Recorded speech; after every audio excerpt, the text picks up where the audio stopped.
This is a short tutorial that will show you how to use the Respondus lockdown browser on a test in Canvas. So first, what is the Respondus lockdown browser? The lockdown browser basically locks a student into the test once they enter it in the browser so that they can't go and surf and Google answers and do things like that. Once they enter the lockdown browser and they're in the test, their computer is locked down to the test. They can't go anywhere else. So a lot of instructors like to use this as an added precaution when students are testing online. So the next thing is, how do students get the browser? It is a download that students have to download in order to use it. It's a free download, and they can find it out here under Help in the Canvas menu. So if you click on Help, and then if they go to VCCS Resources, from the Resources page, you will see that there is the Respondus Lockdown browser, and they can download that browser for free right to their computer and install it. So it's pretty easy for students to use. They have to open up the browser and navigate into Canvas, log in and open up their test. But once they open up their test, they are locked into the test. So how do you use it as an instructor? Well, let me get back out here to my modules page, and you'll see here in module 1, I have an exam 1 down here at the bottom. I haven't published it yet, but I've created the exam, and I want to use Respondus Lockdown Browser on this exam. So what I'm going to do is I'm going to look over here in this menu to see if I have Respondus Lockdown Browser, and I do not. So since I can't see it in my menu as an option that I can use, I need to get it. So what I do is I go to Settings.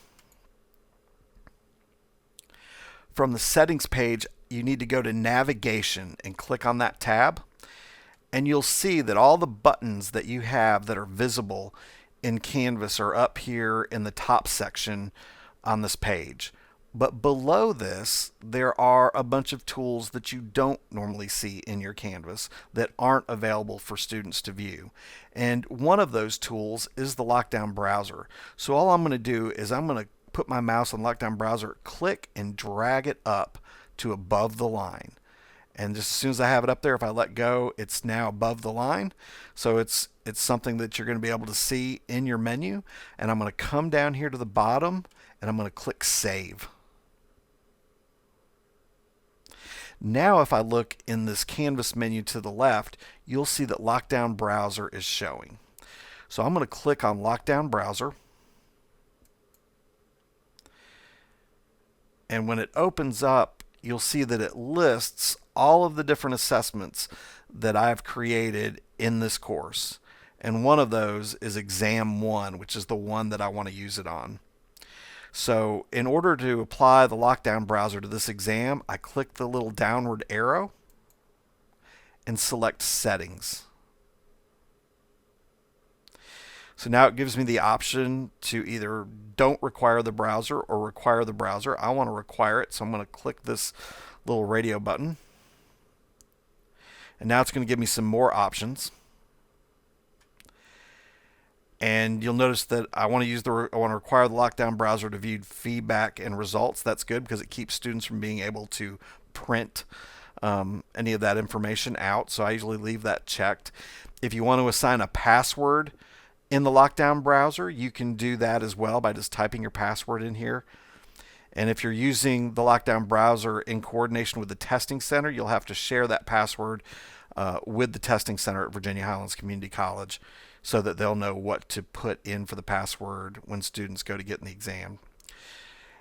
Then there are some advanced settings. The advanced settings are lock the students into the browser until the exam is completed.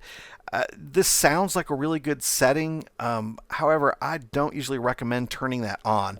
I have had some instances where students were in an exam and they lost their internet connection and it locked up their computer, and it actually took quite a while to get their computer to unlock after the incident occurred. So I'm not a big fan of that first one, but again, that one's up to you if you want to check it.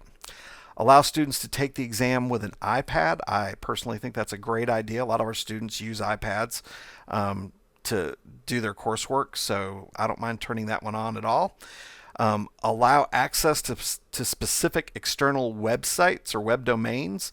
That one is up to you. If you require them as part of one of your questions to go out to another website, you would need to approve that website before the students would be able to get to it in the browser. And if you think about it, that makes sense. It is a lockdown browser. They're not supposed to be able to get out and access any other websites while they're taking the tests. Then you get the option to enable a calculator on the toolbar, and you can do that if you know there's going to be math problems and you want the students to use the calculator in Respondus and not bring a calculator into the testing center. And then enable printing from the toolbar, and typically I leave that one unchecked. I'm not wanting students to be able to print the test, and so I usually leave that unchecked. But these are all your options. As an instructor, you can decide which of these advanced settings that you want to use. And that's basically all you have to do to enable the lockdown browser. So once I'm done, I'll click Save and Close. Then I'm going to go back to my modules, and you'll see now in exam 1 and module 1 now says requires Respondus lockdown browser. It does that automatically when you attach it to the browser.